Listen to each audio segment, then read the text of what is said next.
আল্লাহর কসম করে বলছি যদি কোনোদিন এরকম ক্ষমতা আমাদের কাছে আসতো দিনের দিন বিচার করে দেখিয়ে দিতাম ইনশাআল্লাহ। ফাইজলামি শুরু করো সারা দেশব্যাপী ফাইজলামি শুরু করে দিয়েছে একেবারে নির্মমভাবে, অহেতুকভাবে। এই যে অসহায় মানুষগুলোকে ছাত্র পড়তে গিয়েছে, বাবা মার স্বপ্ন লালন করা ছাত্র, সেটা ইঞ্জিনিয়ার হবে, সেটা মেডিকেল সায়েন্সে পড়ে বড় কেউ ডক্টর হবে, পিঠা মেরে ফেলে দিলে তাকে। এত বড় সাহস! আর আমরা কিছু বলতে পারলাম না, কিছু করলাম না। কি একটা অবস্থা চলছে! এগুলো যখন চলতে থাকবে একটা কমের মধ্যে, আপনার মনে হয় আল্লাহর পক্ষ থেকে রহমত নেমে আসবে? লা ইলাহা ইল্লাল্লাহ বলা একজন মানুষ যদি বেঁচে থাকে, ওই একজন মানুষের সম্মানে আল্লাহ পাক কিয়ামত দিবেন ইনশাআল্লাহ। সম্মানিত উপস্থিতি, কেমন আছেন আপনারা সবাই? আলহামদুলিল্লাহ আলা কুল্লি হাল ওয়া ফি কুল্লি মাকান।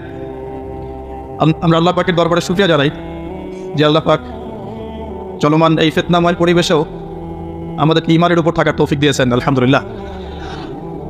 নবী সাল্লাল্লাহু আলাইহি ওয়াসাল্লাম একটা হাদিসের মধ্যে বলেছেন যে, হে আমার সাহাবীরা, তোমরা যারা এখন বেঁচে আছো, তোমরা এমন একটা যুগে বসবাস করছো, এই যুগে যদি ইসলামের 1/10 তোমরা ছেড়ে দাও, মানে 10% তোমরা ছেড়ে দাও, তাহলে তোমরা ধ্বংস হয়ে যাবে।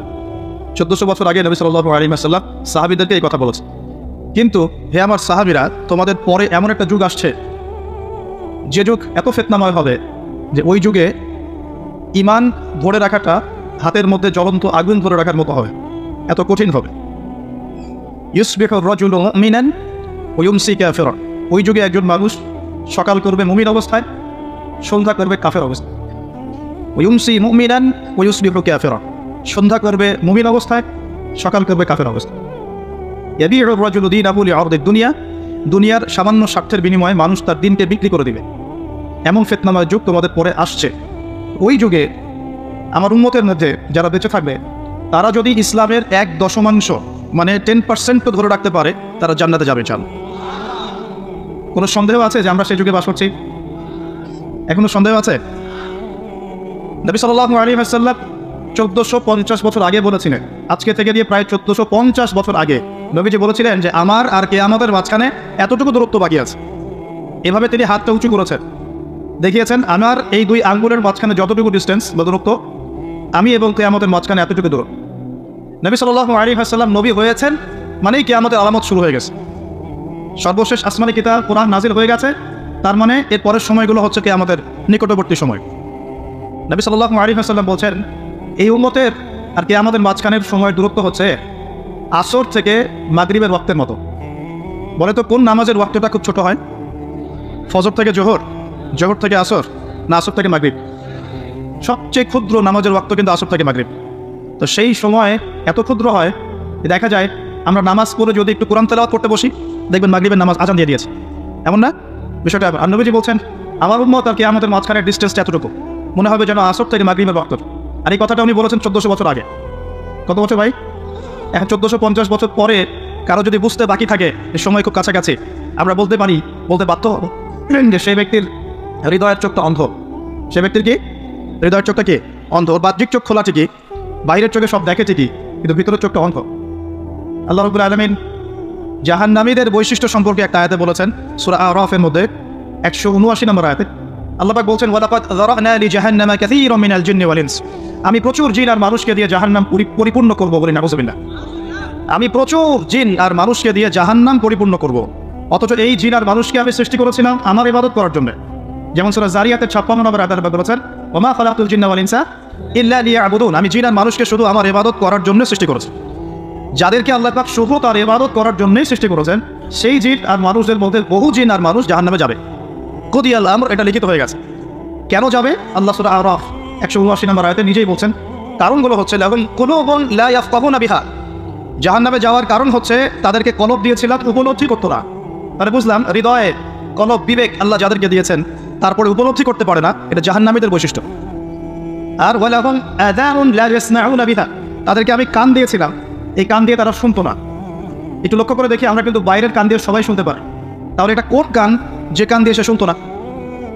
আমরা তো বাহিরের কান দিয়ে সবাই শুনি, তাহলে আল্লাহ যে বলছেন কান আছে কিন্তু শোনে না, তাহলে কোন কান দিয়ে শুনি না? বলেন, হৃদয়ের কান দিয়ে। তার মানে আমাদের 2টা চোখ, 2টা কান। আল্লাহ পাক আবার বলছেন, ওয়ালাহুম আ'য়ুনুন লা ইউবসিরুনা বিহা। আমি তাদেরকে চোখ দিয়েছিলাম, চোখ দিয়ে দেখে নাই। বাহ্যিক চোখে আমরা সবাই দেখছি, তাহলে কোন চোখ অন্ধ? আল্লাহ পাক কোন চোখ অন্ধের কথা বলছে? আবু জেহেল এবং ওমর রাদিয়াল্লাহু আনহু, এই 2 ব্যক্তি নবী সাল্লাল্লাহু আলাইহি ওয়াসাল্লামের দোয়ার দ্বার প্রান্তে ছিলেন। আল্লাহ নবীজি দোয়া করছেন, হে আল্লাহ, ইসলামের কঠিন সময় চলছে, মক্কায় অনেক জুলুম নির্যাতন চলছে, আল্লাহ তুমি এই দুই ব্যক্তির মধ্যে যে কোনো একজনকে হেদায়েত দিও। এই দুই ব্যক্তির মধ্যে যে কোনো একজনকে, যাকে তোমার পছন্দ, তাকে হেদায়েত দিয়ে তুমি দিনের জন্য কবুল করো। সুবহান। একজনের নাম আবু জাহেল, যার নাম আবুল হাকাম ইবনে হিশাম। আবু জাহেলের নাম কি? আবুল হাকাম ইবনে হিশাম, মানে আবু জাহেলের নাম কিন্তু আবুল হাকাম, জ্ঞানের পিতা, কিন্তু আমরা বলছি আবু জাহেল মানে অজ্ঞতার পিতা। কেন? কারণ সে বাহ্যিক জ্ঞানে পরিপূর্ণ ছিল, শরীয়তের গভীর জ্ঞান, শরীয়তের সত্য তার চোখে স্পষ্ট হয় না। আল্লাহ তাকে নিদর্শন একটার পর একটা দেখানো হয়েছে, কিন্তু তারপরেও সে ইসলাম কবুল করে না। এই কারণে আমরা তাকে বলি আবু জাহেল, অজ্ঞতার পিতা। অথচ তার নাম কিন্তু আবু জাহেল না, তার নাম আবুল হাকাম, জ্ঞানের পিতা। আমাদের সমাজে এমন অনেক বড় বড় বুদ্ধিজীবী আছে না, বাইরের বস্তুবাদী জ্ঞানে পরিপূর্ণ, শরীয়তের জ্ঞানের অজ্ঞ মিসকিন, এমন মানুষ আছে না? টক শো একদম ছট তুলে ফেলছে, একদম ইতিহাস, সংস্কৃতি, বিশ্ব অর্থনীতি, রাজনীতি, কোন সেক্টরের জ্ঞান নাই যা তার জানা নাই, কিন্তু শরীয়তের মাসলা মাসাইল সে বলতে পারবে না। শরীয়তে ঈমান ভঙ্গের কারণ বলতে পারে না, কোন কোন কথা বললে শিরক হয়, কুফর হয়, কোন কোন কথা বলে নেফাক হয়ে যায়, মানুষ মুরতাদ হয়ে যায়, এগুলো জানে না। কিন্তু বাহ্যিক জ্ঞানে পরিপূর্ণ এরাও কিন্তু বর্তমান নব্য আবু জাহেল। এরা হচ্ছে বর্তমান সময়ে নব্য আবু জাহেল। আবু জাহেল কিন্তু জ্ঞানের পিতা ছিল। তো আবু জাহেল এবং ওমর রাদিয়াল্লাহু আনহুর মধ্যে আল্লাহ যাকে তোমার ভালো লাগে তুমি হেদায়েত দিয়ে ইসলামের জন্য কবুল করো, এটা দোয়া করছেন কে? মুহাম্মদ রাসূলুল্লাহ সাল্লাল্লাহু আলাইহি ওয়াসাল্লাম।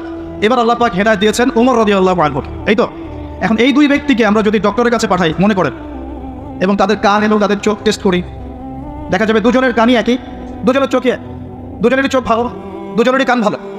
তাহলে আবু জাহেলের কোন কান অন্ধ যার কারণে সে কোরআন শুনতে পারলো না, আর আবু জাহেলের কোন চোখ অন্ধ যার কারণে সে কোরআন দেখতে পারলো না, সত্য চিনতে পারলো? বলেন, এদিকে বাহ্যিক চোখ না অভ্যন্তরীণ চোখ? আর ওমর রাদিয়াল্লাহু আনহুর কোন কান জিন্দা, জীবিত, যে কান দিয়ে তিনি কোরআনের মর্ম শুনতে পারলেন? কোন চোখ জীবিত, যেই চোখ দিয়ে তিনি সত্যটাকে খুঁজে পেলেন? বাহ্যিক চোখ না ভিতরের চোখ? তার মানে বুঝতে পারলাম এই আয়াতে আল্লাহ পাক আমাদের বাহ্যিক চোখ, বাহ্যিক কানের কথা বলছেন না। আল্লাহ বলছেন প্রচুর জিনার মানুষ যে জাহান্নামে যাবে, তার অন্যতম কারণ হচ্ছে তাদের কলব ছিল কিন্তু মরে গেছে, মৃত কলব। চোখ দিয়েছি দেখে নাই, মানে এই চোখ দিয়ে ঠিকই দেখেছে কিন্তু কলবের চোখ দিয়ে দেখতে পারে নাই। কান দিয়েছি শোনে নাই, মানে কান তো এই চোখ, এই কান দিয়ে শুনেছে ঠিকই, এই কান দিয়ে সবই শুনেছে, কিন্তু এই কান দিয়ে কোরআন এবং সুন্নাহর মর্মমারি সত্য শুনতে পারে নাই। আল্লাহ পাক বলছেন উলাইকা কাল আনআম, এরা ছিল গবাদি পশু, জন্তু, জানোয়ারের মতো, নাউযুবিল্লাহ। বাল হুম আদাল, বরং এরা তার চাইতেও নিকৃষ্ট ছিল। বা উলাইকা হুমুল গাফিলুন, এরা ছিল গাফেল সম্প্রদায়, গাফেল। তাহলে আমরা এখানে বুঝতে পারলাম, যদি আমরা কলবকে চিন্তা করতে না পারি, এটা জাহান্নামে যাওয়ার কারণ। যদি আমরা ভিতরের চোখ দিয়ে দেখতে না শিখি, এটা জাহান্নামে যাওয়ার কারণ। যদি আমরা ভিতরের কান দিয়ে শুনতে না শিখি, এটা কি? জাহান্নামে যাওয়ার কারণ। এখন 1450 বছর পরেও যাদেরকে বোঝাতে হচ্ছে যে সময় হাতে বেশি নাই, আলামাতুস সাআগুলো সব স্পষ্ট হয়ে যাচ্ছে, তাদের হৃদয়ের চোখটা অন্ধ না, ভিতরের কানটা অন্ধ না, কলবগুলো মরে গেছে না? আমি আপনাদেরকে কিছু দৃষ্টান্ত দেখাচ্ছি, যে দৃষ্টান্তগুলো আমাদের ঢাকা শহরের সাথেও মিলে যাবে, বড় বড় সব শহরের সাথে তো মিলে যাবেই। আমরা যে সমাজে বাস করি, বাংলাদেশ, ঢাকা শহর, আমরা ঢাকার বাসিন্দা, আমাদের সাথে আরও জাজল্যমানভাবে মিলে যাও। এটা শুধু একটা শহরের গল্প নয়, বরং এটা হচ্ছে পুরো বিশ্বের সমস্ত বস্তুবাদী শহরের গল্প। পুরো বিশ্বের যত বস্তুবাদী শহর আছে সবারই গল্প এখন সেই, কারণ পুরো বিশ্বটা এখন হচ্ছে একটা গ্লোবাল ভিলেজ, মানে বিশ্বায়নের যুগ চলছে। এক জায়গায় ঢিল দিলে তরঙ্গ সারা বিশ্বে ছড়িয়ে পড়ে না? তো পুরো বিশ্বের গল্পই এটা, আর স্পেশালি আমাদের ঢাকা শহরের গল্প এটা, আমরা যেখানে বসবাস করছি। কোরআন এবং হাদিসের ভাঙাচুরা এলেম কালাম দিয়ে বলা হচ্ছে, এখন পর্যন্ত যে আমাদের উপরে আল্লাহ পাকের গজবটা আসে নাই, এটাই হচ্ছে আল্লাহর রহমত। আমার কথা হয়তো সবাই বুঝতে পারবেন না, তবে জ্ঞানী মানুষ বুঝবেন ইনশাআল্লাহ। এখন পর্যন্ত যে আল্লাহ পাকের গজবগুলো আসে নাই, এটাই আল্লাহর সবচেয়ে বড় রহমত। আসার যে পাপগুলো আছে, এই কোনো পাপ করতে আমরা এখন বাদ দিচ্ছি না। আসা গজবকে ডেকে নিয়ে আসার যে পাপগুলো আছে, এই পাপের কোনোটা করতে ঢাকা শহরের অধিবাসীরা এখন বাদ দিচ্ছে না। আমি কোরআন এবং হাদিস লাস্ট 1 মাস থেকে এই গজব সংক্রান্ত বিষয়গুলো ঘাটাঘাটি করছিলাম। যখন থেকে যে ভূমিকম্প, টার্কি সিরিয়ার ঘটনাগুলো, ইউক্রেন রাশিয়া বা ন্যাটো রাশিয়ার যে কনফ্লিক্ট, এই মহামারী, করোনা, কোভিড, বৈশ্বিক অর্থনৈতিক মন্দা, এই যে সমকালীন ইস্যুসগুলো চলছে, এগুলোর সাথে যখন আখিরুজ্জামানের হাদিসগুলোকে স্টাডি করছিলাম, তখন বুঝতে পারলাম যে স্পেশাল যে 10টা 15টা বা 20টা পাপ আছে, সর্বোচ্চ 20টা হবে, মেজর 10টা, এই 10-15টা 20টা পাপ যখন সারা বিশ্বে ছড়িয়ে পড়ে, তখন বিশ্বের অবস্থা এমন হবে যেমন তেমন রয়েছে। কোরআন এবং সুন্নাহ এ টু জেড ঘেটে ফেললে আপনি এগুলোই পাবেন। আমি আপনাদের স্টাডি করার সাথে সহজ করে দিচ্ছি, চেষ্টা করছি, কারণ স্টাডি কোনো শেষ নাই। আমি যতটুকু বলবো এখান থেকে আপনি আবার স্টার্ট করতে পারবেন। একটা আমি আপনাকে বেস দিচ্ছি, এর উপর দাঁড়িয়ে আপনি আরও স্টাডি করতে পারবেন। আমার জ্ঞান তো চূড়ান্ত নয়, জ্ঞানের কোনো শেষ আছে? সর্বপ্রথম যে পাপের কারণে আল্লাহর গজব, আসমানের বালা, জমিনের বালা নেমে আসে, তার নাম হলো শিরক। তার নাম কি? এখন পুরো বিশ্বের বড় বড় যে বস্তুবাদী শহরগুলো আছে, সবগুলোর বেশিরভাগই শিরকে নিমজ্জিত আছে। আর এই শিরক শুধুমাত্র আল্লাহ ছাড়া মূর্তি পূজা করে শিরক নয়, শুধুমাত্র আল্লাহ ছাড়া চন্দ্র সূর্য গ্রহ নক্ষত্রের পূজা করাই শিরক নয়, শুধুমাত্র এই আল্লাহর সন্তান আছে এই ঘোষণা দেওয়ার নামই শিরক নয়। আমরা আমাদের শহরগুলোর মধ্যে আল্লাহ পাকের হালালকে হারাম করে নিয়েছি, হারামকে হালাল করে নিয়েছি, এটাও একটা শিরক, এটা একটা কুফর। আর এই শিরকের মধ্যে আমাদের পুরো ঢাকা শহর ডুবে গেছে হবে। আমরা আল্লাহ পাকের হালালকে হারাম করে নিচ্ছি, আল্লাহর হালালগুলো হারাম করছি, হারামগুলো হালাল করছি। আরও আছে, আমরা মনে করি যে অমুসলিমরাই মনে হয় শিরক করে, অথচ এখন মুসলিমদের মধ্যে বহু মানুষ কবর পূজা করছে, কবরে গিয়ে সেজদা করে। এই ধারণা, তার ধারণা কবরের শায়িত মানুষ তাকে ভালো মন্দ দিতে পারে। কবরের শায়িত মানুষকে আমার কল্যাণ অকল্যাণ করতে পারবে? আমরা জানি যে নবী মুহাম্মদ সাল্লাল্লাহু আলাইহি ওয়াসাল্লাম সুপারিশ করবেন, ঠিক আছে?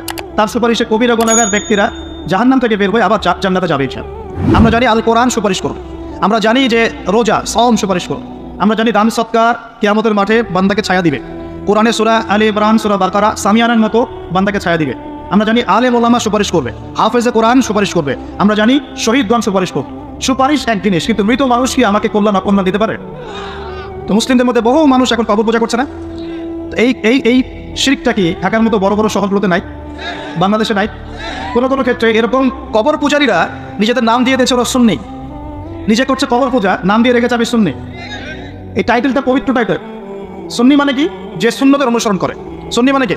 যে নবীর সুন্নতের অনুসরণ করে। একটা দলিল দেখেন তো, নবী সাল্লাল্লাহু আলাইহি ওয়াসাল্লাম কারো কবরে সেজদা দিয়েছেন?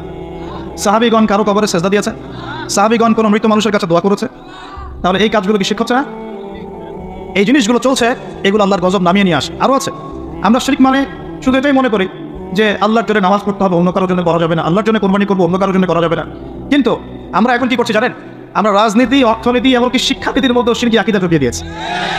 যেমন রাজনীতির মধ্যে ঢুকিয়েছি সমস্ত ক্ষমতার উৎসকে জনগণ, এটা আমাদের একটা পলিটিক্যাল কনসেপ্ট, তাই না? আল্লাহ পাক বলছেন তাবারাকাল্লাযী বিয়াদিহিল মুলক, তাবারাকাল্লাযী বিয়াদিহিল মুলক, সূরা মুলকের 1 নম্বর আয়াত। এবং এই সূরা মুলক আল্লাহ পাক আপনাকে রাতের বেলা পড়তে বলেছেন।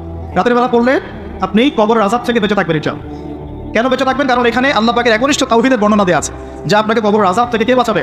আল্লাহ, তাওহীদ, আল্লাহ বাঁচাবেন ইনশাআল্লাহ। এর প্রথমেই আল্লাহ বলছেন তাবারাকাল্লাযী, বরকতময় সেই আল্লাহ, বিয়াদিহিল মুলক, যার হাতে হচ্ছে সমস্ত কর্তৃত্ব ক্ষমতা। ক্ষমতার মালিককে আল্লাহ পাক সূরা আলী ইমরানে বলছেন কুলিল্লাহুম্মা মালিকাল মুলক, হে আল্লাহ বলো, আল্লাহ, হে আল্লাহ তুমি হচ্ছে রাজত্বের মালিক। রাজত্বের মালিককে? তুতিল মুলকা মান তাশা, তিনি যাকে ইচ্ছা রাজত্ব দেন, ওয়া তানজিউল মুলকা মিম্মান তাশা, যার থেকে ইচ্ছা রাজত্ব কেড়ে নেন। তাহলে এর মালিককে? ফেরাউনকে কে রাজত্ব দিয়েছিল আর তাকে কে ডুবিয়ে দিয়েছে? তার দেয়ার মালিককে? ডুবিয়ে দেওয়ার মালিককে? আবার দাউদ আলাইহিস সালামকে কে দায়িত্ব দিয়েছিল? সুলাইমান আলাইহিস সালামকে কে এই বিশ্বের শাসক বানিয়েছে? ইউসুফ আলাইহিস সালামকে জেলখানা থেকে বের করে মিশরের শাসককে বানিয়েছে? মুহাম্মদ সাল্লাল্লাহু আলাইহি ওয়াসাল্লামকে মক্কা থেকে শূন্য হাতে মদিনায় নিয়ে গিয়ে মদিনার শাসককে বানিয়েছে। তো এটা দেয়ার মালিককে? আল্লাহর মনোনীত বান্দাগণ যখন দায়িত্ব পেয়েছেন, তারা কি আল্লাহর বিধান বাদ দিয়ে অন্যের বিধান দিয়ে দাসত্ব করেছে? তাহলে আমরা তো খলিফা শব্দই বুঝি না। আমরা এই পৃথিবীতে কার খলিফা? আমরা এই দুনিয়ায় কার খলিফা? খলিফার দায়িত্ব কি? আল্লাহ পাক সূরা সদের মধ্যে বলছেন, ইয়া দাউদ, হে দাউদ, ইন্না জাআলনাকা খলিফাতান ফিল আরদ, হে দাউদ আমি তোমাকে পৃথিবীতে আমার খলিফা করেছি। কি করেছি? কে করেছেন? তোমার দায়িত্ব হচ্ছে ফাহকুম বাইনান নাসি বিল হক, মানুষের মাঝে হকের মানদণ্ডে বিচার ফয়সালা করো। মানুষের মাঝে হকের মানদণ্ডে বিচার ফয়সালা করো।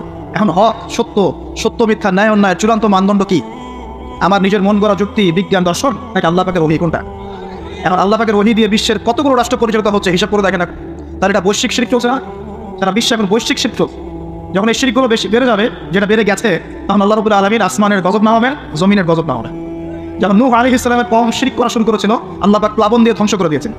আস্তে আস্তে সেদিকেই বিশ্ব যাচ্ছে। আল্লাহ পাক এই বিশ্ববাসীর মধ্যে একটা বড় অংশকে অচিরে ধ্বংস করে দিবেন। লেখা হয়ে গেছে এগুলো। আরও সামনে যান। আমরা অর্থনীতির মধ্যেও শিরক করছি। কেমন শিরক করছি? আল্লাহ পাক হালাল অর্থনীতি দিয়েছেন, ইসলামিক অর্থনীতি। এখানে হালাল করেছেন ব্যবসা, এখানে হালাল করেছেন যাকাত, সাদাকা, সাদাকাতুল ফিতর, কৃষিভিত্তিক অর্থনীতি, এক্সপোর্ট ইম্পোর্ট, মানে সুদ, রিবা বাদ দিয়ে যা কিছু আছে সব বৈধ। রিবা, ঘুষ, দুর্নীতি, প্রতারণা বাদ দিয়ে যা কিছু আছে সবই বৈধ। আল্লাহ পাক বৈধ করেছে। পুরো বিশ্বের ব্যাংকিং সিস্টেম চলছে সুদের মধ্য দিয়ে। পুরো বিশ্বের, শুধু একটা কান্ট্রিকে মার্ক করা যাবে না, একটা কান্ট্রিকে দোষ দেওয়া যাবে। পুরো বিশ্বের অর্থনৈতিক মূল যারা আছে, এরা সারা বিশ্বকে সুদভিত্তিক অর্থনীতির শিকল দিয়ে বেঁধে ফেলেছে।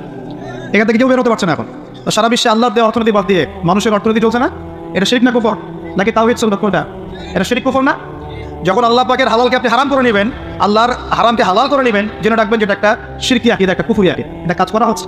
আর যখন একটা এলাকার মানুষ শিরক আর কুফরে থাকবে, আল্লাহ কি বরকত নেমে আসবে না আযাব নেমে আসবে? এই জন্যই তো আযাব আসছে। আমরা তো আযাব দেখে বস্তুবাদী সমাধান খুঁজি। কি সমাধান? ভূমিকম্প আসছে, অতএব এখন ভালো ভালো সিমেন্ট দিয়ে বাড়ি বানাও শক্ত করে, যাতে ভূমিকম্পে না নড়ে। আমরা বস্তুবাদী সলিউশন খুঁজি। আর বেশি বেশি আশ্রয় কেন্দ্র খোলো, যাতে করে পরবর্তীতে ওখানে গিয়ে উদ্ধার করা যায়। হ্যাঁ, ব্যাকআপ চিন্তা করি যে কী করা যায়, কোনো প্রযুক্তি বের করি যাতে আগে থেকে এই ভূমিকম্পের সতর্কবার্তা দেওয়া যায়। আমরা বস্তুবাদী চিন্তা করি না। আর সলিউশন হচ্ছে আমরা যদি শিরক আর কুফর থেকে তওবা করতাম, আল্লাহ গজব উঠিয়ে দিতেন। গজব দেওয়ার মালিককে? উঠিয়ে নেওয়ার মালিককে? যদি কোনো এলাকার মানুষ তাওহীদের উপর থাকে শিরক ছেড়ে দেয়, সুন্নতে থাকে বেদাত ছেড়ে দেয়, ইমানের উপর থাকে কুফর ছেড়ে দেয়, আল্লাহ পাক কি জানেন যে তাদেরকে জুলুম করে শাস্তি দেবেন? বরং আল্লাহ পাক শাস্তি আর উঠিয়ে নেবেন, বরকত নাযিল করবেন, রহমত নাযিল করবেন। সূরা আরাফে আল্লাহ বলেছেন, যদি জনপদের অধিবাসীরা ঈমান নিয়ে আসতো আমি অবশ্যই তাদের উপরে বরকতের দরজাগুলো খুলে দিতাম। আসমান জমিনের বরকতের দরজা সব খুলে দিতাম। কিন্তু জনপদের অধিবাসী তো ঈমান আনবে না, কারণ মনে করছে যে আমরাই সব। মানুষ এখন এই পৃথিবীর বেশিরভাগ মানুষ মনে করে যে মানুষই সব কিছু, মানুষই সব কিছু, মানে এই সভ্যতার কারিগর হচ্ছে মানুষ, মানুষ এমন মনে করে। অথচ সভ্যতা শুরু হয়েছে নবীদের হাতে, সভ্যতা শেষও হবে নবীদের হাতে। সভ্যতা শুরু হয়েছে কোন নবীর হাতে বলেন? এই পৃথিবীতে সর্বপ্রথম কৃষিকাজ করেছেন কোন নবী জানেন? আদম আলাইহিস সালাম। আর এমন কোনো নবী নাই আল্লাহ পাকের যে নবী কৃষিকাজ এবং পশুপালন করেন নাই। এমন কোনো নবী নাই যিনি কৃষিকাজ পশুপালন করেন নাই। এটা নবীদের সুন্নাত। কারণ নবীদেরকে মানুষকে সঠিক পথে আনতে হয়। যখন আপনি পশুপালন করবেন, কৃষিকাজ করবেন, তখন কিন্তু আপনার মধ্যে একটা ধৈর্য বাড়বে, মানুষের নেতৃত্ব দেওয়ার একটা ক্ষমতা তৈরি হবে। তো মুসা আলাইহিস সালামকে আল্লাহ 10 বছর ওই কৃষিকাজ করিয়েছেন, ফার্মে কাজ করিয়েছেন। শুআয়ব আলাইহিস সালামের ফার্মে তিনি 10 বছর কাজ করেছেন। কারণ বনু ইসরাইলের মতো একটা ছিন্ন ভিন্ন জাতিকে তাকে নেতৃত্ব দিতে হতো। আল্লাহ পাক আগে তাকে তৈরি করেছেন। আল্লাহ বলেছেন ওয়াসতানা আকিকা লিনাফসি, আমি নিজের জন্য তোমাকে তৈরি করেছি আগে। তো এই যে কৃষিকাজকে খারাপ মনে করবেন না, এগুলো যারা করেন মনোকষ্টে ভুগবেন না যে আপনি দরিদ্র, আমার মান সম্মান কম, এমন নয়। আপনি বরং সম্মানিত মানুষ, কারণ আপনি নবীদের সুন্নতের পেশায় আছেন মাশাআল্লাহ। তো যেটা বলছিলাম, যখন শিরক আর কুফর বাড়তে থাকে একটা জনপদের মধ্যে, তখন আল্লাহর আযাব গজব নামতে থাকে। এই সমস্যাগুলো আমাদের শহরে নাই? শিরক আর কুফরে ভর্তি হচ্ছে না দিন দিন? আমাদের শহরে পেপার পত্রিকা খুললেই দেখা যায় রাশিফল।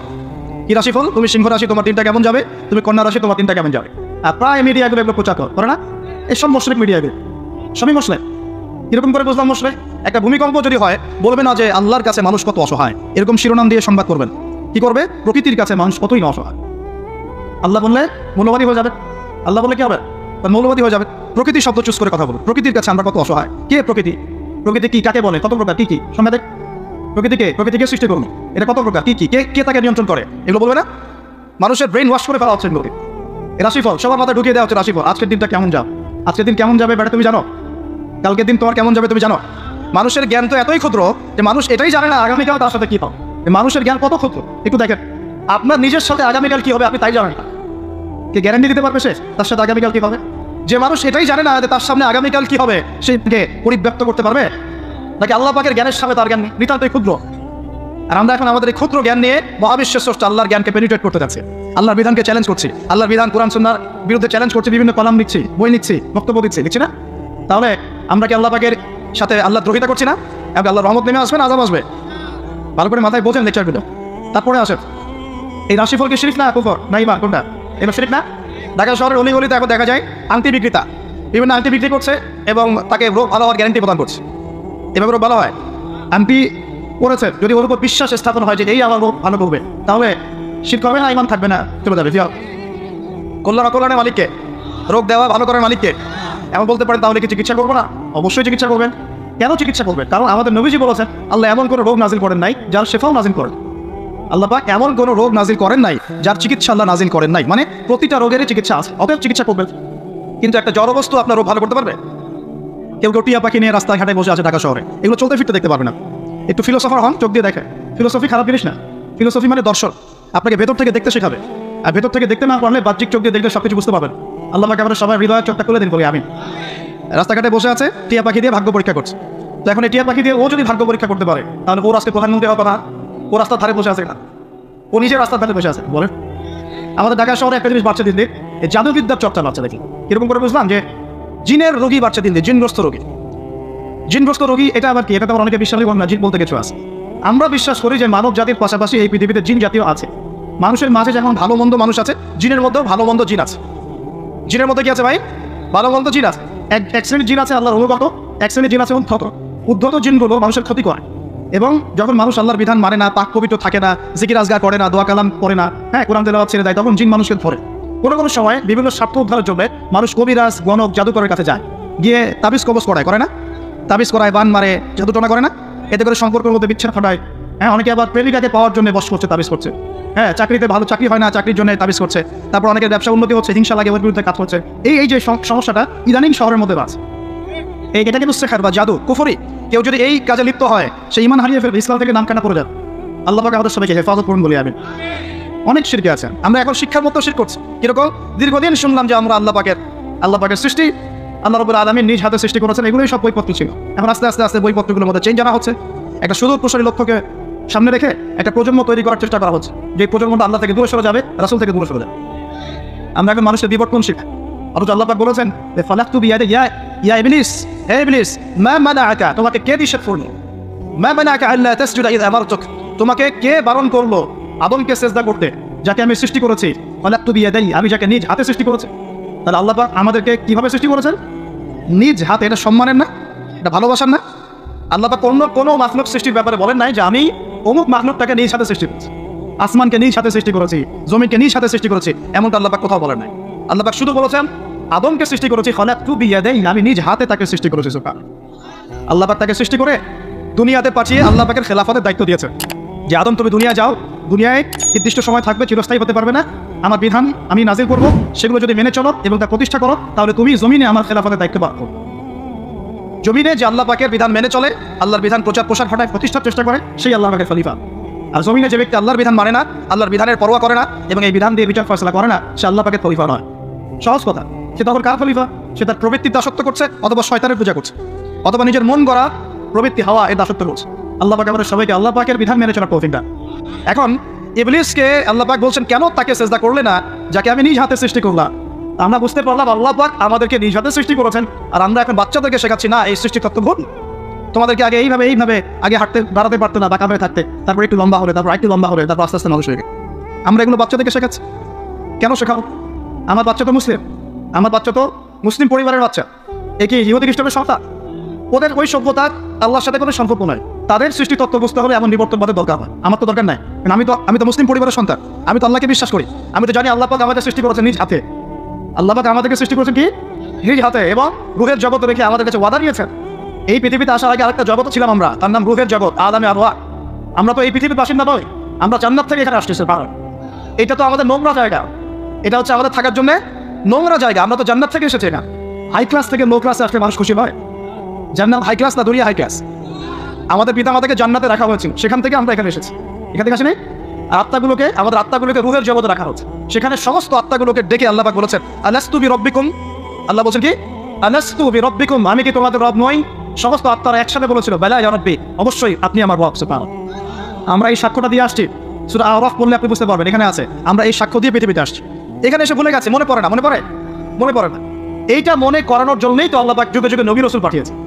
এটা মনে করিয়ে দেওয়ার জন্যই আল্লাহ পাক আসমানে কিতাব নাযিল করেছেন। তুমি ভুলে যাও না, তুমি ওই জগতে ছিলে, আমাকে সাক্ষী দিয়ে এসেছো, এই দুনিয়ার ফিতনা আমাকে ভুলে যাও না। নবীগণ এসেছেন, হেদায়েতের বাণী শুনিয়েছেন, আসমানে কিতাব নাযিল হয়েছে, আমরা সেই কিতাব পেয়েছি। এই সিলসিলা চলতে চলতে আদম থেকে নিয়ে মুহাম্মদ সাল্লাল্লাহু আলাইহি ওয়াসাল্লাম পর্যন্ত প্রায় 1,24,000 নবী আল্লাহ পাঠিয়েছে। তার সর্বশেষ নবীর নাম কি? মুহাম্মদ রাসূলুল্লাহ সাল্লাল্লাহু আলাইহি ওয়াসাল্লাম। এর আগে তাওরাত, জাবুর, ইনজিল সবই আল্লাহর পক্ষ থেকে এসেছিল। মানুষ যখন সেগুলোকে বিকৃত করেছে, আল্লাহ পাক আবার নতুন করে বিধান পাঠিয়েছে। এই সর্বশেষ বিধান কোনটা? আল কোরআন, এবং তার ব্যাখ্যা কি আছে? হাদিস। এই কোরআন হাদিস ঘাটাঘাটি করলেই আমরা পেলাম যে একটা জনপদের মানুষ যখন এমন শিরক আর কুফরে নিমজ্জিত থাকে, তখন আল্লাহর পক্ষ থেকে আযাব আসে। আর আমরা কি সেই পাবে নাই ভাই?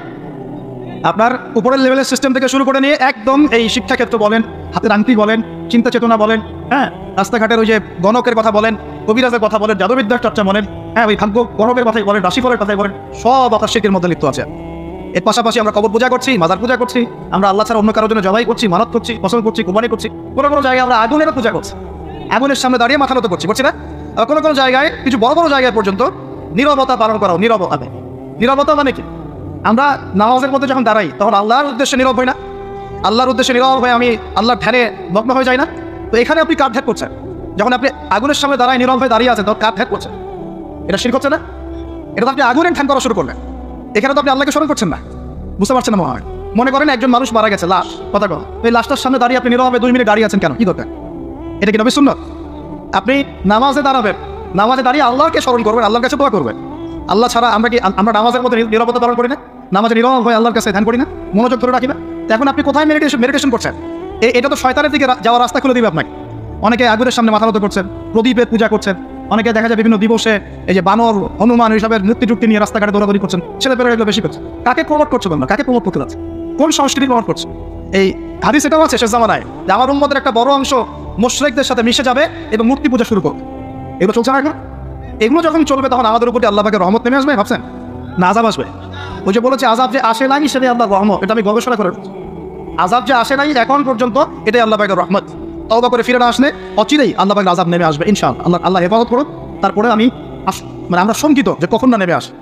আল্লাহ রাব্বুল আলামিন আমাদেরকে হেফাজত করে নেবে। এভাবে প্রতিটা ক্ষেত্রে শিরক চলছে, শিরক আর কুফর, শিরক আর কুফর।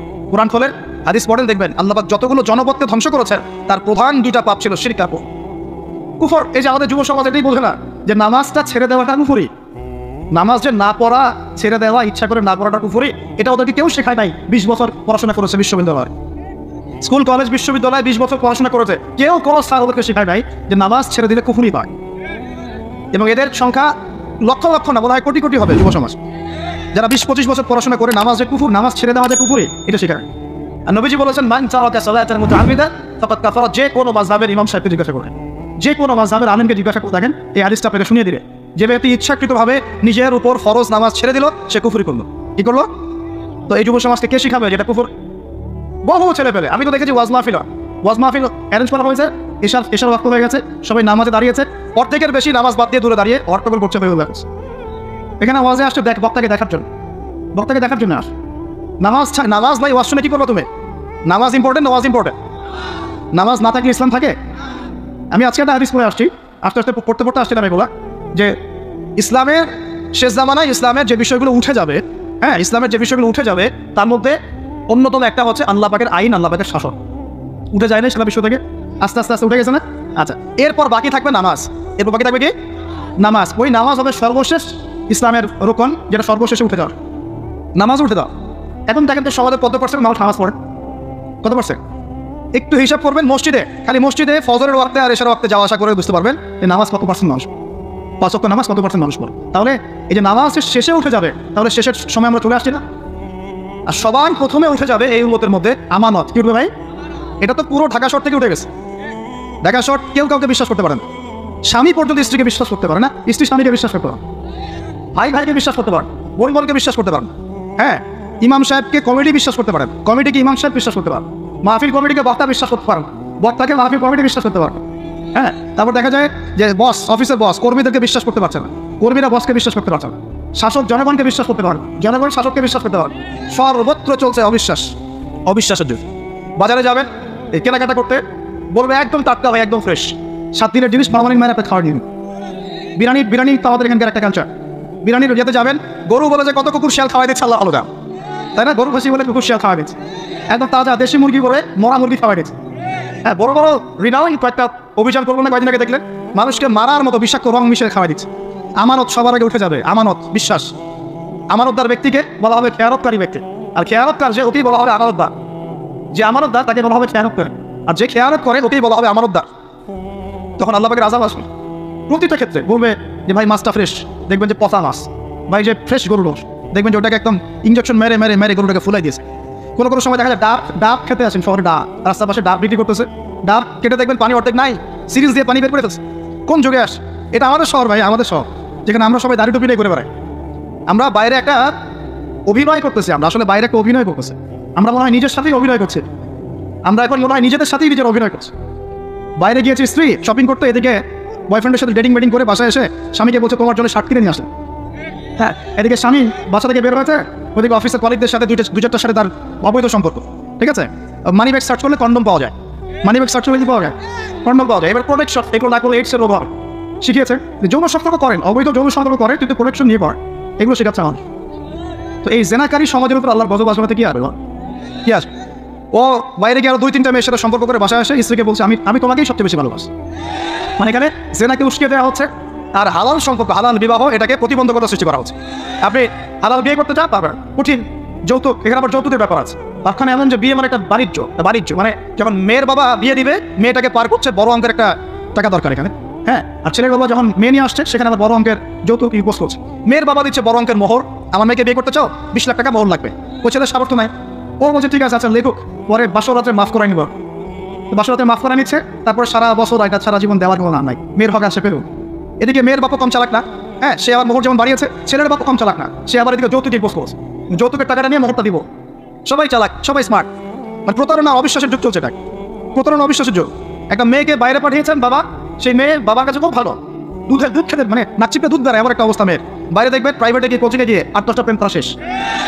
হ্যাঁ, ছেলেকে পাঠিয়েছেন ইউনিভার্সিটি, বিশ্ববিদ্যালয়, আমাদের শহরে, ছেলে খুব ভালো বাবার কাছে, একদম নাচিপে দুধ বেড়ায়। বাইরে গিয়ে দেখবেন এদিকে 8-10টা মেয়ের সাথে সম্পর্ক আসে।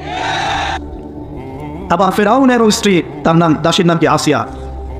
তাহলে আমাদের বংশ, আমাদের রং, আমাদের জাতীয়তা, আমাদের অর্থ সম্পদ, আমাদের টাকা পয়সা, আমাদের স্ট্যাটাস, আমাদের ভাষা, আমাদের এই গোত্র বিভাজন, এগুলো আমাদেরকে আল্লাহ পাকের আযাব থেকে বাঁচাতে পারবে না যদি না আমরা আল্লাহ পাকের হুকুম আহকাম মেনে চলি।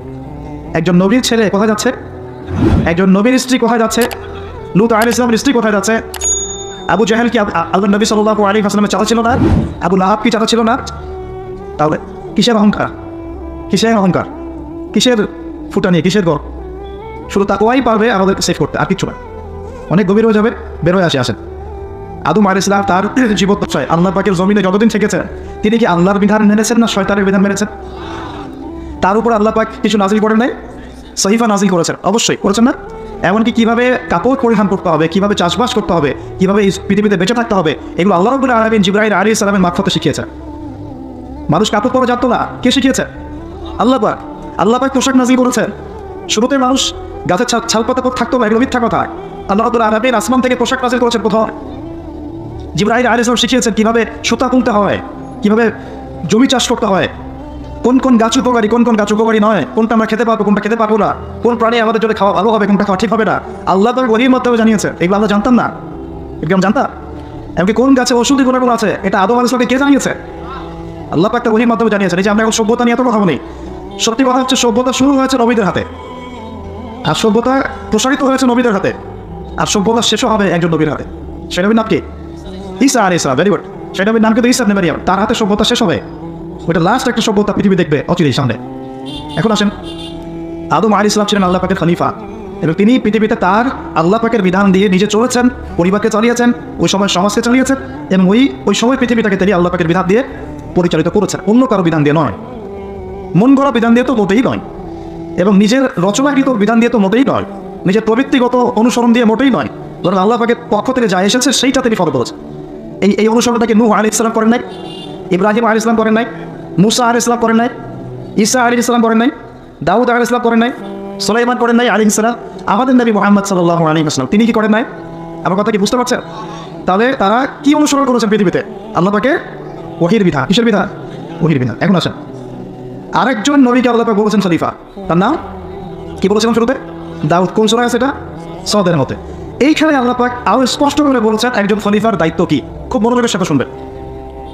উপযুক্ত পরিবেশ বলা হচ্ছে বলে আলোচনাগুলো করছি, আপনারা খুব সুন্দরভাবে বসে আছেন, আমি কথা বলতে খুব কমফর্ট ফিল করছি। আল্লাহ পাক বলছেন যে ইয়া দাউদ, হে দাউদ, ইন্না জাআলনাকা খলিফাতান ফিল আরদ, আমি আল্লাহ তোমাকে পৃথিবীতে আমার খলিফা করেছি। সুবহানাল্লাহ। হে দাউদ, আমি তোমাকে পৃথিবীতে আমার খলিফা করেছি। এখান থেকে বলতে গিয়ে আপনাকে বলছিলাম যে দাউদ আলাইহিস সালাম এই জেরুজালেম থেকে 40 বছর বিশ্ব শাসন করেছিল। কত বছর? দাউদ আলাইহিস সালাম এই জেরুজালেম থেকে, যেখানে এই লড়াইগুলো হচ্ছে এখন, এখান থেকে তিনি 40 বছর বিশ্ব শাসন করেছেন, এবং তারপরে তার সন্তান সুলাইমান আলাইহিস সালাম আরও 40 বছর তার বাবার চেয়েও দাপটের সাথে এই বিশ্ব শাসন করেছে, এবং তারা ছিল তখন মুসলিম। তারা ছিল তখন কি? মুসলিম। কিন্তু এখন যে ইসরায়েলকে আপনারা দেখছেন, তারা ওই শাসনটাকে ফিরিয়ে আনার চেষ্টা করছে, কিন্তু ভুল একটা পথে। ভুল পথটা কোথায়? তারা মনে করে তাদের একজন মাসিহ আসা এখনো বাকি আছে, এবং তারা মাসিহুদ দাজ্জালকেই তাদের মাসিহ মনে করে। আল্লাহ পাক তাদের মাসিহ পাঠিয়েছিলেন, সেই মাসিহের নাম হচ্ছে ঈসা আলাইহিস সালাম, কিন্তু তারা নিজেরা তাদের মাসিহকে চিনতে ভুল করে হত্যার চেষ্টা করেছিল। তারা নবীদেরকে হত্যা করা জাতি, এমনকি তারা আমাদের নবী মুহাম্মদ সাল্লাল্লাহু আলাইহি ওয়াসাল্লামকেও হত্যার চেষ্টা করেছে একাধিকবার। তো তারা মাসিহ ঈসা আলাইহিস সালামকে হত্যার চেষ্টা করেছিল, আল্লাহ পাক তাকে উঠিয়ে নিয়েছেন, এবং তাদেরকে পরীক্ষা ফেলে আল্লাহ পাক মাসিহুদ দাজ্জালকেই তাদের কাছে মাসিহ মনে করিয়ে দিয়েছেন। এখন তারা দাজ্জালের জন্য তাদের প্ল্যাটফর্মটা রেডি করছে। এই কারণেই এই সংঘাতগুলো আপনারা দেখছেন। দাজ্জালের কনসেপ্টটা না বুঝতে পারলে এখনকার জিও পলিটিক্সটা বুঝতে পারবেন না। ইউনাইটেড নেশনস আপনাদেরকে জিও পলিটিক্স বোঝাতে পারবে না। জিও পলিটিক্সটা বুঝতে হবে, দাজ্জালের কনসেপ্ট লাগবে।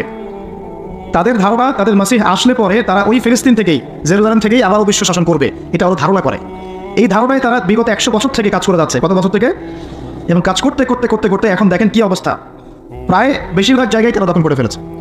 তারা রাজনীতি নিয়ন্ত্রণ করে ফেলেছে, তারা রাষ্ট্র গঠন করে ফেলেছে, তারা রাজধানী পর্যন্ত ঘোষণা করেছে, তারা অর্থনীতি নিয়ন্ত্রণ করে ফেলেছে, তারা ব্যাংকিং ব্যবস্থা নিয়ন্ত্রণ করে ফেলেছে, ব্যবসা বাণিজ্যের বড় বড় সেক্টর নিয়ন্ত্রণ করে ফেলেছে, প্রযুক্তিগুলো নিয়ন্ত্রণ করে ফেলেছে, অস্ত্রশস্ত্রগুলো মজুত করে ফেলেছে। এখন তারা যা ইচ্ছা তাই করতে পারে। এই কাজগুলো তারা কেন করছে এটা আপনারা বুঝতে পারছেন না। কেন তারা হাসপাতালে বোম মারবে? কেন শিশুদেরকে হত্যা করবে? কেন নিরীহ ফিলিস্তিনিদেরকে গা থেকে উৎখাত করবে? কেন? আপনার তো একটা কুকুরের গায়ে লাথি মারতে মায়া লাগে, মায়া লাগে না? কিন্তু কীভাবে নির্দয়ভাবে এই কাজগুলো তারা 100 বছর থেকে করতে পারছে? কারণ তারা মনে করে তারা সঠিক কাজ করছে। তারা মনে করে যে তারা এই জায়গার মূল মালিক, এই জায়গার মূল মালিক তারা এটা মনে করে। এবং তারা নীলনদ, মিশরের নীলনদ থেকে ফরাত নদী পর্যন্ত পুরো জায়গাটাকে হোলি ল্যান্ড মনে করে, পবিত্র জায়গা মনে করে। এবং তারা মনে করে যে আল্লাহ পাক তাদেরকে ওই জায়গাটা দিয়েছে, এই জায়গায় ফিলিস্তিনিদের থাকার কোনো অধিকার নাই। এই কারণেই তারা মুসলমানদের উপর বিগত এই 70-80 বছর থেকে, বলা যায় প্রায় 100 বছর থেকে, কারণ 1914 সালে তারা ঢুকেছে, এখন 2023 সাল চলছে, এই পুরো সময়টা জুড়ে তারা যে নির্বিচার বাড়িঘর দখল করা, জমি দখল করা, ধর্ষণ, শিশু হত্যা, ভাইদেরকে কারাগারে নিক্ষেপ করা, হ্যাঁ, নির্বিচার হত্যাযজ্ঞ, এগুলো কেন চালাচ্ছে? কারণ তারা মনে করে ওই জায়গাটা তাদের, এবং তারা মনে করে যে তাদের মাসিহ আসা মাত্রই তারা ওইখান থেকে বিশ্বটাকে শাসন করছে। এবার কি মিলাতে পারছেন বিষয়টা কোন দিকে যাচ্ছে? এবং সত্যি কথা বলতে কি, তাদের মাসিহ, তারা যাকে মাসিহ মনে করে, সেই মাসিহ দাজ্জাল সত্যি সত্যি সেখান থেকে আসবেও, এবং ইহুদিদেরকে নিয়ে সে বিশ্ব শাসন করবেও। দাজ্জাল আসবেও এবং ইহুদিদেরকে নিয়ে সে বিশ্ব শাসন করবেও। এটা আমাদের নবী সাল্লাল্লাহু আলাইহি ওয়াসাল্লাম বলে গেছে। এটা হবে সর্বশেষ জালেমদের শাসন, সর্বশেষ। এবং কত দিন শাসন করবে সেটাও নবীজি বলে গিয়েছেন সাল্লাল্লাহু আলাইহি ওয়াসাল্লাম। আল্লাহ নবী বলে গিয়েছেন সে শাসন করবে 40 দিন। কতদিন? যা প্রথম দিকটা হবে 1 বছরের সমান, অলৌকিক না বিষয়টা। দ্বিতীয় দিনটা হবে 1 মাসের সমান, তৃতীয় দিনটা হবে 1 সপ্তাহের সমান, বাকি দিনগুলো হবে আমাদের দিনের মতো। পৃথিবীর সামনে এটা অপেক্ষা করছে, পৃথিবীর সামনে এটা আসা অপেক্ষা করছে মাত্র। এই যে ওদের দৌরত্ব আপনি দেখছেন জায়নিস্টদের, এটা এমনি না। এই যে পশ্চিমা মদত, আমেরিকার সাহায্য, ব্রিটেনের সাহায্য, পুরো পশ্চিমা বিশ্বের সাহায্য, এত শক্তি, এত দাপট তারা দেখাচ্ছে, যা ইচ্ছা তাই করে ফেলছে। ইচ্ছা হলে 200টা বাচ্চাকে মেরে ফেললাম, কেউ বলার কিছু নাই। আশপাশে আরব কান্ট্রিগুলো তাকায় তাকায় ফুটবল খেলা দেখছে, ঠিক আছে? সবাই সর্বোচ্চ এতটুকু বলতে পারে আমরা নিন্দা জানাই, আমরা এর তীব্র প্রতিবাদ জানাই, দেখছো এতটুকু। আরবের তেল সব নিয়ন্ত্রণ করে ফেলেছে, আরবের চতুর্পাশে তার প্রতিবেশী রাষ্ট্র স্থাপন করেছে, এবং প্রত্যেকটা রাষ্ট্র সে মুনাফিকদেরকে বসিয়ে দিয়েছে। এত কিছু কিভাবে করতে পারছে? কি মনে হয় আপনাদের কাছে? এমনি নয়, এর সাথে মাসিহুদ দাজ্জালের একটা গভীর সম্পর্ক আছে। এবং দাজ্জাল এই ইহুদিদেরকে নিয়েই বিশ্ব শাসন করবে, নবী সাল্লাল্লাহু আলাইহি ওয়াসাল্লাম বলে গেছে। আর এই ইহুদিরা নবীর যুগে কি হালে ছিল? বনু কুরাইজা, বনু কাইনুকা, বনু নাজির, এই 3টা কওমের সাথে আল্লাহ নবী নিজের সশস্ত্র যুদ্ধ করেছেন, করে ওদেরকে বের করে দিয়েছেন মদিনা থেকে। তারপর তারা খায়বারে গিয়ে আশ্রয় নিয়েছে। আলী রাদিয়াল্লাহু আনহু এই খায়বার বিজয় হয়েছে। সবাইকে বের করার পরে নবীজি ইত্তেকালের কয়েকদিন আগে বলে গিয়েছিলেন, বাকি যারা আছে অবশিষ্ট, এদেরকে তোমরা এই জাজিরাতুল আরব থেকে বের করে দিও। কে বলে গিয়েছিলেন? এখন তার উম্মত দেখেন কি অবস্থা। চারপাশে বসে, ওই জেরুজালেমের চারপাশে আরব রাষ্ট্র রহ আছে, বসে বসে তামাশা দেখছে। 100 বছর হয়ে গেল। তো আমি এই জায়গাতে যেখানে আসছি, ওইখান থেকেই দাউদ আলাইহিস সালাম বিশ্ব শাসন করেছিলেন। আল্লাহ পাক তাকে বলছেন খলিফা। কি করেছিলেন তিনি? আল্লাহ পাক তাকে বলছেন, ইয়া দাউদ, একটু মনোযোগের সাথে শুনেন, এ দাউদ, ইন্না জাআলনাকা খলিফাতান ফিল আরদ, আমি আল্লাহ তোমাকে এই জমিনে খলিফা করেছি, সুবহানাল্লাহ। এবং এই জমিন বলতে কিন্তু এখন জেরুজালেম, আরদ মানে এখানে কিন্তু ওই বাইতুল মুকাদ্দাস, তিনি ওখান থেকেই বিশ্ব শাসন করেছিলেন। তোমার দায়িত্ব কি হে দাউদ? তোমার কাজটা কি? ফাহকুম বাইনান নাসি বিল হক, সূরা সাদ পড়ে দেখেন। তোমার কাজ হচ্ছে মানুষের মাঝে, অনুসারী জনগণের মাঝে তুমি ন্যায় বিচার প্রতিষ্ঠা করবে। কি করবে? তার মানে একজন যে কেউ, একজন মেম্বার হোক, একজন চেয়ারম্যান হোক, একজন এমপি হোক, একজন মন্ত্রী হোক, একজন পিএম হোক, যাকে আল্লাহ পাক যেখানে দায়িত্ব দেবেন, খলিফা হিসেবে তার কাজ কি বলতো? ফাহকুম বাইনান নাসি বিল হক, সত্য ন্যায়ের মানদণ্ডে মানুষের মাঝখানে বিচার ফয়সালা করবে, বাস, এটা আপনার কাজ। নেতৃত্ব দিলে দোষের কিছু নাই, নেতৃত্ব পেলেও দোষের কিছু নাই, কিন্তু ফাংশনটা কি? একজন খলিফার কাজটা কি? আবু বকর সিদ্দিক কেমন খলিফা ছিলেন? ওমর কেমন ছিলেন? ওসমান কেমন ছিলেন? আলী কেমন ছিলেন রাদিয়াল্লাহু আনহুম আজমাইন? তারা এই আয়াতের উপর আমল করতেন, ফাহকুম বাইনান নাসি বিল হক, মানুষের মাঝখানে ন্যায় বিচার করো। ন্যায় বিচার কথা বলা হয়েছে, ন্যায় বিচার। এখন ন্যায় বিচার কতটুকু কি হচ্ছে না হচ্ছে তা আপনারা হচ্ছে ভালো চালেন, আমি এই সঙ্গে কথা বলতে চাই না, কিন্তু আমাদের কাজ এতটুকুই, যাকে আল্লাহ যেখানে দায়িত্ব দিবে ন্যায় বিচার। আরও আল্লাহ বলছেন, আয়াতটা শেষ হয়নি, আরও সামনে একটু আছে, আল্লাহ বলছেন ওয়ালা তাত্তাবিউল হাওয়া, ন্যায় বিচার করো এবং নিজের হাওয়া প্রবৃত্তির অনুসরণ করো। নিজের মন গড়া বিধান অনুসরণ করতে পারবা, নিজের প্রবৃত্তির দাসত্ব করবা। যদি করো তাহলে কি হবে? ইউদিল্লাকা আন সাবিলিল্লাহ, তার আল্লাহ পাকের এই সরল পথ থেকে ওই প্রবৃত্তির অনুসরণ তোমাকে বিচ্যুত করে দিই। কার কথা এগুলো? আল্লাহর কথা। ইন্নাল্লাযীনা ইউদিল্লুনা আন সাবিলিল্লাহ, পরের আয়াত, নিশ্চয়ই যারা আল্লাহ পাকের সরল পথ থেকে বিচ্যুত হয়ে গেছে, লাহুম আযাবুন শাদীদ, তাদের জন্য কঠিন শাস্তি আছে। আযাবুন শাদীদ মানে কঠিন শাস্তি আছে, বিমা নাসু ইয়াউমাল হিসাব, এই কারণে যে তারা হিসাবের দিনটা ভুলে গিয়েছে। এই দুইটা আয়াত সময় দিলাম আপনাকে। আল্লাহ পাক যাকে যেখানে দায়িত্ব দিবেন সবসময় এই দুইটা আয়াত মাথায় রাখবেন। যে আল্লাহ পাক আপনাকে দাউদ আলাইহিস সালামের মতো কাজ দিয়েছে, আল্লাহ পাক আপনাকে আদম আলাইহিস সালামের মতো কাজ দিয়েছেন। যাকেই দেখ X Y Z whoever he is, এটা আমাদের দেখার বিষয়। আমরা ধর্মতাত্ত্বিক দৃষ্টিকোণ থেকে শুধু মূলনীতিগুলো বলব। তাহলে এখানে খলিফার কাজ কি বুঝতে পারলেন? মানুষের মধ্যে ন্যায় বিচার প্রতিষ্ঠা করা, প্রবৃত্তির দাসত্ব না করা। যদি করি তাহলে কঠিন শাস্তি অপেক্ষা করছে। এখন আসেন, আল্লাহ নবী সাল্লাল্লাহু আলাইহি ওয়াসাল্লাম কি এই আয়াতের উপর আমল করে যান নাই? গিয়েছেন না যান নাই? তার জীবদ্দশায়, তার 23 বছরের এই নববী জীবনে কেউ কখনো জুলুমের শিকার হয়েছিল? বলেন তো, কেউ বলতে পারবে বুকে হাত দিয়ে যে একজন মানুষ জুলুমের শিকার হয়েছে? তার রেখে যাওয়া ইসলামের এই প্ল্যাটফর্মের উপরে আবু বকর সিদ্দিক শাসন চালিয়েছেন 2.5 বছরের মতো। আবু বকর সিদ্দিকের সময় কি কেউ জুলুমের শিকার হয়েছিল? তিনি কি এই আয়াতগুলোর উপর আমল করেছিলেন না করেন নাই? করেছেন। তাহলে তিনি একজন সফল খলিফা ছিলেন। আমরা খলিফা এবং খেলাফা দুটার ব্যাখ্যা বুঝতে পারলাম। যে খলিফা আল্লাহ পাকের বিধান মেনে বিচার ফয়সালা করে, ওই শাসন ব্যবস্থাটাকেই বলা হয় খিলাফা। এটা নতুন কোনো মৌলবাদী শব্দ নয়, আমরা ভুল বুঝি, আমাদেরকে ভুল বোঝানো হয়। একজন খলিফা যে আল্লাহ পাকের বিধান অনুযায়ী বিচার ফয়সালা করে, তার ওই শাসন ব্যবস্থাটাকে বলা হয় খিলাফা, যেটা আসবে সামনে ঈসা আলাইহিস সালামের হাতে।